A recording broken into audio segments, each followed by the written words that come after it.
Kauai is a beautiful place to grow up. Everyone's just warm and inviting, and it's everyone's family. Ohana. As a father, it means a lot being raised here and being able to raise my kids here. Being that I get to do all the same things with them that I did with my dad when I was a kid. Our second son, his name is Kapena, and he is 2 years old, and he is full of energy and lots of fun. He's it keeps us very entertained.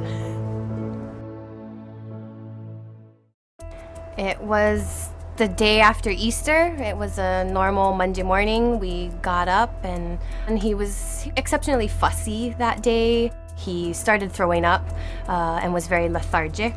And we actually met our doctor, Dr. Sang, over at the clinic, and he took a look at him and we went directly to the emergency room.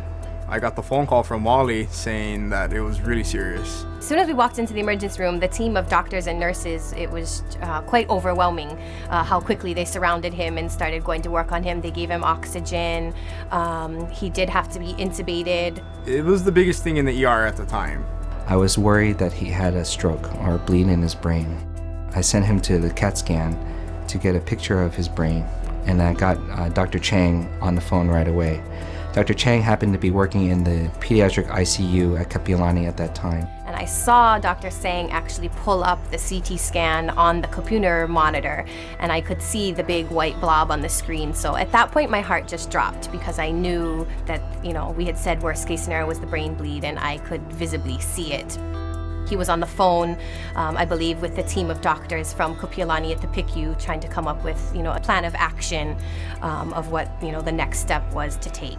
Our mission is to care for all the children in the state, not only Oahu, but all the neighbor islands. Because we share an electronic medical record with hospitals like Wilcox and Straub and Polimomi, we can actually call up all these results on our computers, and we can actually view the results, I think, a lot more effectively that way. So if, let's say, a child is on a neighbor island, we could get the correct treatment going before they even come over to Kapiolani. The transition from Wilcox to Kapiolani went really smooth. The transport team arrived really quickly. They were able to get Kapena stabilized, and I believe we were out of the ER within about 4 hours. In the beginning, it was just a waiting game. He was in the PICU, so we were able to see him and be there with him, but they didn't really want us to talk to him too much or to touch him too much because they just wanted him to completely rest. After about 4 or 5 days in a PICU, we knew that he was gonna make it.